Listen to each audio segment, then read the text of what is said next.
Everyone says millennials are different. We are different. We look for different things in the workplace. We want to utilize technology. We want to be hands-on. And we want to be integrated into our work. So the workplace is changing. And to address those changes and to understand what our needs are, I have Lendy Krantz with us today on this episode of Inside a Millennial Mind. Lendy formerly led culture, operations, and communication transformation efforts at IBM. Welcome, Lendy. Thank you for joining me. Thank you for having me. It's great to be here. So, just to start. Sure. Everyone says millennials are different. Yep. But millennials themselves are different from each other. Right. Can you elaborate on that? Yeah, totally. So I'll start by talking a little bit about some of the generalizations that people see amongst millennials, and then I'll talk a little bit about some of the variations. So, one of the things that's really common is that, millennials have really high expectations from their jobs, right? So, and there's a really great company called Inspiring Capital that does some great research on this topic. But they, one of the things that folks often say is that, okay, well, millennials really expect to get promoted really frequently. They, have really high expectations around vacation time, things like that, that for older generations might feel like, wait, who are you to ask for those kinds of things? So I'll kind of start by addressing that and then talk about some of the differences. One of the things that has really shifted in the workplace today is that people are spending more hours at work than they were before. And so the idea of having a higher expectation from your job in terms of progressing more quickly is partially due to the fact that you're spending more time there. And you're expected to be more committed to your job. So there's some like workplace differences, The idea of working a 9 to 5 was a 9 to 5 20 years ago. For a lot of us today, that's not true. It's an 8 to 7. Mm-hmm. And then you check your email before you go to bed, and you probably also tweet about your work, and you post on Facebook. You are expected to be your identity belongs to your work in a way that wasn't true before. And it's kind of like a both-way thing, right? That both the workplace has shifted, but also that millennials have affected that shift too, right? But I want to talk about a little bit of the differences across the generations. So again, it can be very easy to make some huge generalizations about any particular group of people. So whether it's people who live in a certain place or of a certain age group or anything like that, and it's much harder to remember that, say, a 23-year-old who lives in Florida, who works for a hedge fund, has a very different experience than a 36-year-old who has 2 kids living in Oregon. Absolutely. Running an organic farm. Those are both millennials. And, not to mention class differences, industry differences, in addition to the age range that is true within millennials. So let's talk about choices. Sure. Every day as millennials, we're forced to make choices, whether that's what we watch on Netflix, mm-hmm. what we order on the Amazon app. It's always something. Mm-hmm. So can you address how this almost always access to choices and need to make choices has affected the workplace and affected us as individuals? Yeah. So it used to be really common for there to be a real emphasis on hierarchy. And this is still true in a lot of ways, but somebody is my boss or somebody is powerful, and therefore I listen to what they say and I do what they say. Not that isn't true, but because of the prevalence of choices, there is this element of needing to convince somebody. Just, it doesn't mean just because someone is your boss that you necessarily will do what they say or think that they're smart or whatever in a way that used to be true. Because, there's an understanding of well, why should I listen to you per se? And that's not coming from a place of arrogance, though it could seem that way. It's coming from a place of being accustomed to always being sold to. So the flip side of having so many choices is that we, as millennials, are really used to experiencing marketing, experiencing selling in every aspect of our lives. And so as a result, we also expect that in the workplace. We also expect that to come from our leaders and from our peers. And so there's this idea of influencing rather than, controlling or mandating that is much more common for an effective workplace method or approach. Right. So, and then the other side too, that's like somewhat more, not as great, is that, the having so many choices can also be really stressful. One of the things that I have found to be so interesting about millennials as a generation is that we are statistically much more stressed out. Absolutely. Than earlier generations, which, whether it's other folks see it as warranted or not, it's true, and it's a combination of a lot of factors. Like, we have an unbelievable number of career options available to us. The world is very different. We know about things happening in the world, whether it's news or, events, like where the overwhelm of information is of a totally different experience than it was before. And it's a lot to deal with.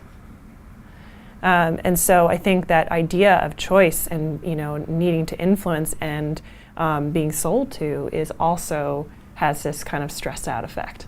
Yeah, so to go off that, what do you recommend to a manager to kind of, manage that millennial and try to keep them in check or try to influence them the right way? Yeah, I mean, I think ultimately there's no one size fits all for anything, right? So if I were to say like, well, do X or do Y, it's not going to work for everybody. It's not going to work in any given situation. So there are a lot of really great resources out there that do really educate on this topic. So I want to make sure that folks look those up, rather than just listening to what I'll say. But that said, ask. Absolutely. Ask. Folks know what they want to do, or if they don't know, help them figure that out. Yeah. And again, I think that a lot of managers, it's not that they don't know that or they aren't thinking of that, they might not know how to do that. They might not realize that even in trying to do that, they're still guiding somebody in a certain direction. And of course, managers have organizational goals and things that they need to address, but really referencing some of those resources about how to cultivate and identify the deeper sense of purpose that people have is well worth the effort, although it does require a lot of upfront time and understanding that. But it does mean being a little bit braver and a little bit bolder and a little bit more willing to not be in control in a moment. And that's hard. Yeah, it is. I think, in my opinion and from things that I've read, I think communication is key. Yeah. I think one of the best things for managers to do is to have more frequent meetings and discussions with their employees who are in this age group to help keep them in line and understanding what their true goals and responsibilities are in a company to help them execute those to the best of their ability. Absolutely. I was listening to one podcast one day, and they were talking about how sometimes you have to repeat a particular message or like a goal is even as many as 10 times before it really starts to register. That's not even talking about millennials. I'm just talking about people in general. And so understanding that it takes that much repetition for people to really figure out, like, oh, this is what I'm supposed to be doing. This is what's important. Like, how many, like, are we giving up after 5? Right. Because that's a lot already. So being really, really clear and repetitive, what seems that way, is super helpful, not just for millennials, but also for other folks. One thing I've often thought too is that maybe it's not so much that millennials are having so many different experiences, it's that maybe they're more willing to talk about the experiences that and the feelings that other generations didn't feel like they could articulate in the workplace. Yeah. So you talked a little bit about the hours we dedicate to work. Yeah. It seems like a lot, and that's prevalent amongst all of our peers. Is there a shift in the work-life balance? Is there a difference in what millennials seek in their jobs that, in terms of that work-life balance? Yeah. I mean, I think about, my grandparents who, my grandfather worked a lot, my grandmother didn't work, but they were both extremely involved in civic activities. They did contra dancing, they were involved in community groups. I mean, one thing after another. We as a generation, certainly some of us are volunteering, but that kind of sense of connection and purpose that earlier generations got from those kinds of community activities, we often expect to get from our jobs. And that's also because, we have been raised to think that our jobs should be all-encompassing, yeah, that the job is our identity. But it's also that our jobs do ask us to have that identity. So if you work for a large corporation, it's expected that you talk about your work, or at least mention it in your social media, whether that's on Instagram or Twitter or Facebook. Maybe you just mention your job title and people can see that, but there's still a connection back to your work. You are not totally devoid from your company. And then, of course, in terms of work time, we're spending more hours in our jobs, especially in places like New York and larger cities where you don't work 9 to 5. Right. And that really shifts, your ability to have a sense of purpose outside of work. I think that's part of the reason we're also seeing more of an emphasis on freelancing and consulting as a way to have more control over your hours and to give yourself more of a sense of purpose through an alternative approach. Yeah, I think, exactly on that point, people in our generation, they get so attached to their job. Yeah. But they also have personal needs, like how important it is to go to the gym now and have a little bit of relaxation time and be able to watch Netflix. I think that kind of takes away our ability to be able to do these civic duties and go volunteer, because that's just an addition of time that we don't have. Yeah. Some of that, I think, has to do with the prevalence of personal branding. Yes. And, we all have not all of us, but a lot of us will spend a fair amount of effort in, crafting our best angle with a photograph, or what's our way of using hashtags. I was texting with somebody the other day, and I actually use hashtags when I'm texting somebody. That is a form of language now, even not in a social media context, but it's also a form of branding too. And so as a result, we spend more time working on that. So whether going to the gym or finding certain kinds of clothes or, being in the Caribbean in February, you're branding yourself. You're creating an image of yourself. Yeah, as social media is basically a stream of your life in the perfect way possible. Absolutely. So as someone who's just beginning their career, what advice do you have for them as they seek out jobs and starting in the workplace? Should we look for things that address our needs, or should we just get our foot in the door and get our career started? Be curious and listen. Those are the two most important things that I feel like have gotten me further along in my career, is being interested in what people are up to around you, being interested in the work that you're seeing that might not necessarily be connected to what you studied or what you thought you would do. Having, curiosity to me is about openness, and it's about an eagerness, and it's about a sense of, I don't know what could happen. Let me kind of explore this. And having that, and there's a positivity to it as well. I think it can feel really I need to make a decision and I need to follow that track, and that's the track I'm going to have for a while, whether that's a particular career path or also even just a way of showing up. And I think being curious helps you free yourself up for that, to be more experimental. And so I would say try different things too, right? And in doing that, listen, back to what I was saying earlier, for what people are saying around you. How are they talking? How do they get to where they are?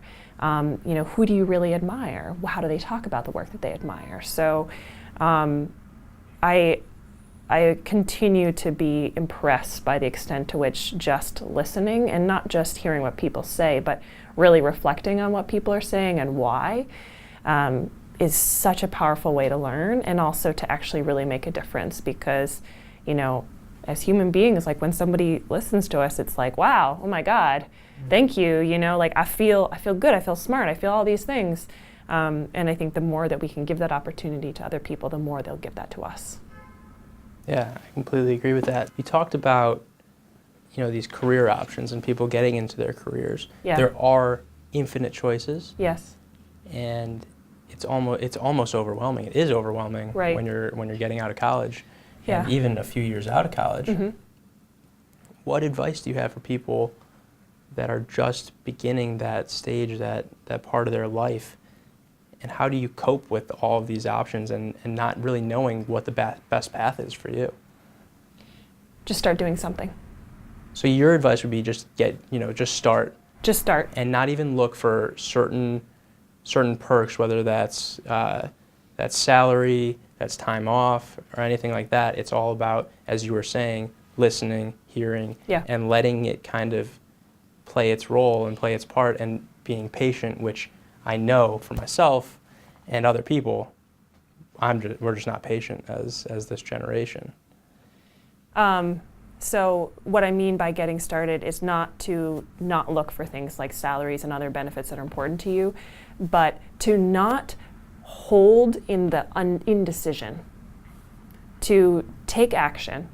Maybe it doesn't work for you, Mm-hmm. and you try something else. That's okay. You know, most of the jobs that we have today aren't going to exist in a few years.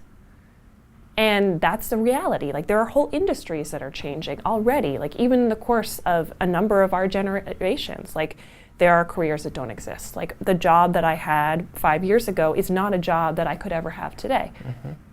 So that's the reality of it. So get started, because that gives you an opportunity to get to know people, to learn about an industry, and stay open to other opportunities. Don't hold in the indecision. That said, also be mindful and reflective. So don't be mindless about just taking action and do nothing but action. Like, be in it, but also be thoughtful about what's working, what isn't. So you're learning and listening. Mm-hmm. People kind of generalize the millennial age group as being job hoppers. Mm-hmm. Is this a generalization? Is this true? How can we mitigate that belief and address that issue? Mm-hmm. So first of all, this idea of job hopping comes from a perspective that staying at a job a very long time is both normal and both good. So I want to just call that out as an assumption, right? So whether that's right or wrong is not necessarily something I want to talk about. I just want to say that that's it's an assumption that that's the best decision.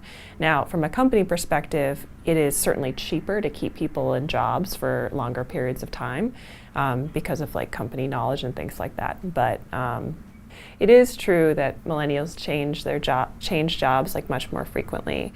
I think that it's also helpful for companies to see that as an opportunity. And there's some really great books that are written about this idea around like alumni communities, or staying connected with talent in the long run. Who's another way that a company can think about it is, well, even if employees are leaving relatively quickly, well, if they can have that closure be a positive experience, maybe that employee at some point actually becomes a customer. Mm-hmm. And to think about the relationship not just in terms of the immediate context of the employment, but as a longer term thing. Sometimes employees come back too. They might go somewhere else and realize, like, hey, that company was actually really great and I want to go back. So I think that job hopping, yes, it is absolutely true if you think about the idea that people used to stay in jobs for a long time, and that's better. Like, millennials change jobs more frequently than earlier generations.